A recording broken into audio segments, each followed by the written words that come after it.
Hello and welcome back दोस्तों, मैं जुगल आर्य आप सभी का एक बार और अपने यूट्यूब चैनल में हार्दिक स्वागत करता हूं। हम पढ़ने वाले हैं इकाई 10 इस ब्लॉक के तत्व, कक्षा 11वीं, रसायन शास्त्र, केमिस्ट्री, जिनके क्वेश्चन बैंक को मैं संपूर्ण सॉल्यूशन आपको प्रोवाइड करने वाला हूं। इकाई 10 या अध्याय 10 को हम कवर करने वाले हैं। तो यदि अभी तक आपने हमारे चैनल को सब्सक्राइब नहीं किया है तो चैनल को सब्सक्राइब कर दे, बेल आइकन को प्रेस कर दे ताकि नए वीडियोस की अपडेट मिलती रहे। आज का विषय मैं प्रश्न बैंक का अध्याय करवाने वाला हूं। पुराने वीडियो की लिंक मैं डिस्क्रिप्शन बॉक्स में आपको प्रोवाइड कर दूंगा या हमारे चैनल के माध्यम से आप प्लेलिस्ट में जाकर उनको देख सकते हैं। इस अध्याय में कितने अंकों को हम कवर करने वाले हैं वो ध्यान से देखें। इस अध्याय का नाम है इस ब्लॉक के तत्व। टोटल हम 5 अंक कवर करने वाले हैं, जिसमें से आपके 3 तो ऑब्जेक्टिवली प्रश्न रहेंगे और 1-2 अंक का प्रश्न। टोटल मिला के यहाँ पर 5 अंक हम कवर करने वाले हैं। पहले हम विकल्प की तरफ बढ़ते हैं। तो गर्म करने पर धातु कार्बेट अपघटित होकर धातु ऑक्साइड तथा कार्बन डाइऑक्साइड देते हैं, वहाँ कौन सा धातु कार्बोनेट के तापमान का सबसे अधिक स्थायित्व होता है? तो इसका आपका डी सही रहेगा, BaCO3। नीचे दिए गए कार्बोनेट में कौन सा कार्बोनेट वायु के अस्थायी होता है, जिससे अपघटन से बचाने के लिए CO2 को परिमंडल में रखा जाता है? BeCO3।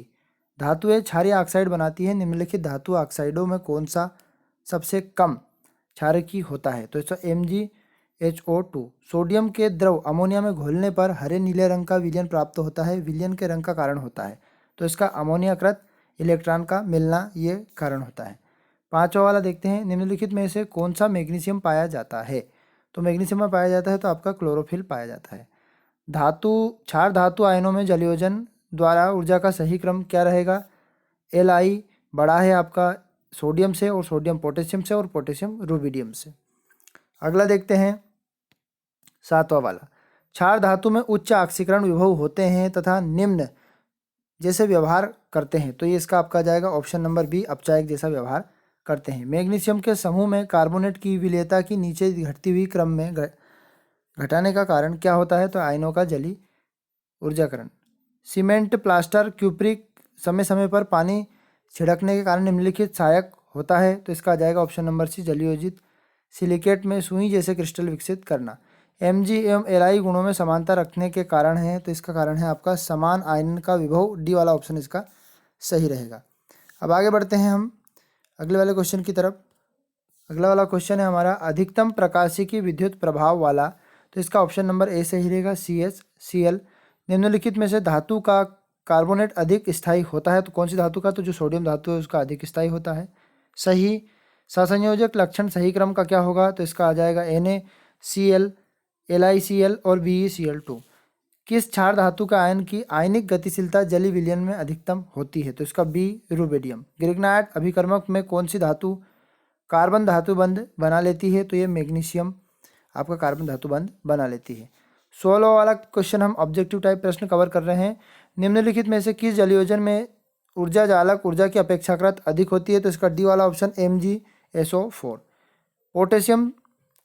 पोटेशियम ऑक्साइड हमारा है, अंतरिक्ष तथा पनडुब्बियों को ऑक्सीजन सिलेंडर में उपयोग किया जाता है, तो इसका ए वाला ऑप्शन, CO2 अवशोषित कर।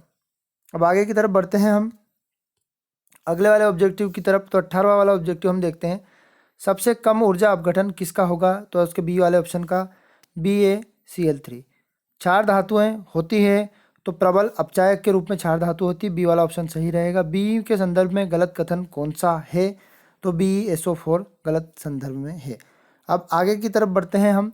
2 अंक के प्रश्न आपके इस अध्याय में से आने वाले हैं और 10 प्रश्न आपके हैं। ये सारे के सारे प्रश्न का उत्तर मैं अभी आपको प्रोवाइड कर रहा हूँ।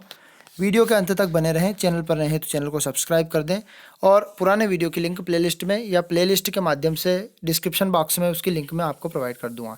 तो देखिए अब अगले प्रश्न के उत्तर। तो ये रहा हमारा पहला वाला प्रश्न, पोटेशियम की तुलना में सोडियम कम क्रियाशील होता है, बताइए। क्योंकि सोडियम का मानक हाइड्रोजन इलेक्ट्रोड विभव पोटेशियम के मानक हाइड्रोजन इलेक्ट्रोड विभव की तुलना में अधिक होता है। किसका? सोडियम का, Na का। इसके अतिरिक्त सोडियम की आयनन एंथैल्पी भी पोटेशियम की आयनन एंथैल्पी से अधिक होती है, जिसके कारण पोटेशियम अत्यधिक क्रियाशील धातु होती है, जो Na इसका सूत्र है। निम्नलिखित के संदर्भ में हम क्षार धातु एवं क्षारीय मृदा धातु के बारे में किस प्रकार से हम बताएंगे, तो देखें ध्यान से। का वाला ऑप्शन, इसके 2 ऑप्शन है, का, खा, गा इसके रूप में। तो पहले का वाले में आयनन एंथैल्पी, तो क्षारीय जो मृदा धातुएं होती हैं, क्षारीय मृदा धातुएं होती हैं, उनकी आयनन एंथैल्पी क्षार धातु की तुलना में अधिक होती है, क्योंकि यहाँ क्षारीय मृदा धातु नाभिकीय आवेश इनका अधिक होता है। खा वाला है आपका ऑक्साइडों की क्षारकता और गा वाला हाइड्रोजन की लवणता। तो हम खा वाला देखते हैं। क्षार धातु ऑक्साइड की क्षारीय मृदा धातु के ऑक्साइड की तुलना में अत्यधिक क्षारीय होती है, क्योंकि यहाँ क्षार धातुएं क्षारीय मृदा धातु की तुलना में अधिक धनात्मक होती है। गा वाला ऑप्शन इसका, क्षार धातुएं हाइड्रोजन की क्षारीय मृदा धातु हाइड्राइडो की तुलना में जल अधिक घुलनशील होते हैं, क्योंकि यह मृदा धातु को जालक एंथैल्पी के लवण की तुलना में अधिक होती है। इसका थर्ड वाला क्वेश्चन हम समझते हैं। लिथियम किस प्रकार से मैग्नीशियम के रासायनिक गुणों से असमानता दर्शाता है? क्योंकि लिथियम जो समूह का पहला तत्व है, यहाँ पर देखते हैं लिथियम एवं मैग्नीशियम के रासायनिक गुणों के असमानता का कारण नंबर 1 है। लिथियम मैग्नीशियम जल के साथ धीमी गति से अभिक्रिया करते हैं। इनके ऑक्साइड हाइड्राइड गर्म करने पर विधारित हो जाते हैं और दोनों नाइट्रोजन से सीधा योग करके लिथियम और मैग्नीशियम ऑक्साइड बना लेते हैं। दूसरा वाला कारण इसका यहाँ है कि लिथियम तथा मैग्नीशियम ऑक्सीजन से अधिक अभिक्रिया में सुपर हाइड्राइड जो है ऑक्साइड नहीं बना पाते हैं और लिथियम क्लोराइड में मैग्नीशियम एल्को एथेनॉल का विलयन बना लेते हैं। अब हम इसका चौथा पॉइंट आप देखें। फिर अगला वाला देखते हैं। क्षार धातुएं एवं क्षारीय मृदा धातुएं रासायनिक अपचयन विधि में क्यों नहीं प्राप्त की जा सकती? तो इसका कारण यहाँ है कि क्षार धातु एवं क्षारीय मृदा धातुएं उपयोग में आने के बाद या आने वाले अपचायकों में अधिक प्रबल अपचायक, इसलिए यह रासायनिक अपचायक विधि द्वारा प्राप्त नहीं की जा सकती। हम अगला देखते हैं। प्रकाश विद्युत सेल लिथियम के स्थान पर पोटेशियम एवं सीजियम क्यों प्रयुक्त किए जाते हैं? तो नंबर 1, लिथियम की आयनन ऊर्जा पोटेशियम की सीजियम से अधिक होती है, क्योंकि इनके तत्व में आयनन ऊर्जा कम होती है तथा जो सरलता से इलेक्ट्रॉन मुक्त कर देती है, निकाल देती है। इन्हीं का उपयोग प्रकाश विद्युत सेल में होता है तथा पोटेशियम एवं सीजियम का उपयोग प्रकाश विद्युत सेलों में लिथियम का नहीं कर पाते हैं। छठा वाला देखते हैं। सारे के सारे हम इस अध्याय में 2 अंक के प्रश्न कवर कर रहे हैं। इसी प्रकार की वीडियो मैं आपको प्रोवाइड करता रहूँगा। आपकी 9th 11th की जो एग्ज़ाम होने वाली है मार्च के महीने तक, सारे के सारे इंपॉर्टेंट प्रश्न आपको मैं प्रोवाइड कर दूंगा। इसी प्रकार की वीडियो देखने के लिए हमारे चैनल को सब्सक्राइब करें और बेल आइकन को दबाएं ताकि नोटिफिकेशन वीडियो के आपको मिल सके। जब एक क्षार धातु द्रव अमोनिया में घोलकर तब विलयन के विभिन्न रंगों में प्राप्त कर लेती है, इस प्रकार रंग परिवर्तन का कारण बताइए। तो नंबर 1, जब यहाँ पर धातु को द्रव अमोनिया में घोला जाता है तो वहाँ अमोनियाकृत धनायन अमोनियाकृत इलेक्ट्रॉन बनाती है, जिसके कारण ये समीकरण हमें प्राप्त होता है। अब हम यहाँ पर अगला वाला क्वेश्चन देखते हैं। 2 अंक में उतना ही आप इसको लिख देंगे तो आपको 2 अंक आराम से प्राप्त हो जाएंगे। ज्वाला और बेरिलियम एवं मैग्नीशियम के कोई रंग नहीं प्रदान करते हैं, जबकि अन्य क्षारीय धातुएं आपको धातुएं ऐसी कर सकती है। क्यों? क्योंकि बेरिलियम और मैग्नीशियम के यौगिक ज्वाला में विशिष्ट रंग प्रदान नहीं कर पाते हैं, क्योंकि इन तत्वों का आकार छोटा होता है। उनका आकार छोटा होने के कारण इनकी आयनन ऊर्जा अधिक होती है, और जिनकी आयनन ऊर्जा अधिक होती है वहाँ ज्वाला और ताप, यानी कि जिनको ताप देते हैं या गर्माहट करते हैं, वह दृश्य प्रकाश में इलेक्ट्रॉन को उत्तेजित कर पाना संभव है। मतलब वो नहीं कर पाती है, असंभव है। यदि वो उत्तेजित कर पाती मैग्नीशियम और लिथियम तो वहाँ रंग भी बताती है और कलर भी उनका दिखता। LiCO3 कम ताप पर Na2CO3 सोडियम ट्राईऑक्साइड को उच्च ताप पर विघटित कर देती है। क्यों? क्योंकि यहाँ LiCO3 कम ताप पर एवं Na2CO3 उच्च ताप पर विघटित हो जाती है, क्योंकि लिथियम और जो CO3 है उष्मा के प्रति सोडियम कार्बोनेट से कम स्थायित्व प्राप्त करती है। इसके कारण क्षार धातुओं को निम्नलिखित यौगिक की तुलना में क्षारीय मृदा धातु के संगत यौगिक से विलेयता तथा तापीय स्थायित्व के आधार पर किए जाते हैं। का नाइट्रेट एवं सल्फेट, तो इसका विलेयता का गुण हम पढ़ते हैं पहले वाले 9वें प्रश्न का। क्योंकि विलेयता सभी क्षार धातुओं में नाइट्रोजन कार्बोनेट सल्फेट जल में घुलनशील होते हैं, जो पानी में आराम से घुल जाते हैं। इनकी विलेयता समूह के ऊपर से नीचे जाने पर बढ़ जाती है। समूह जो हमारे दिए हैं उनका ऊपर से नीचे जाने पर बढ़ती है, क्योंकि जलयोजन ऊर्जा की तुलना में जालक की ऊर्जा तेजी से घटती जाती है। जबकि यहाँ पर क्षारीय मृदा धातु नाइट्रेट के जल घुलनशील होते हैं, परंतु इसकी विलेयता समूह में नीचे चलने पर घट जाती है।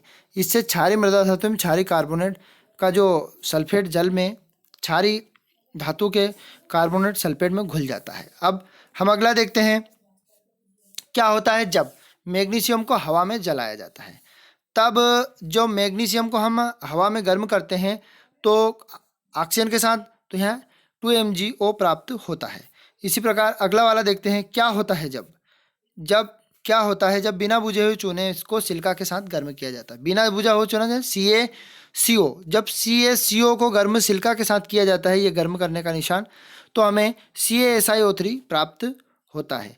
फिर अगला वाला, बिना बुझे ये क्लोरीन बुझे हुए चूने की अभिक्रिया की जाती है, तो यहाँ पर क्लोरीन बुझे हुए चूने की क्रिया करते हैं तो Cl2 कैल्शियम क्लोराइड प्राप्त हमें हो जाता है। तो इसी प्रकार से 11वें वाले प्रश्न, 12वें वाले प्रश्न, यहाँ पर आपके 15 प्रश्न तक हमने आपको ये प्रोवाइड किए हैं। तो आप इनको ध्यान से देखें, समझें, और वीडियो यदि हमारा पसंद आए वीडियो के अंत तक आप बने रहें।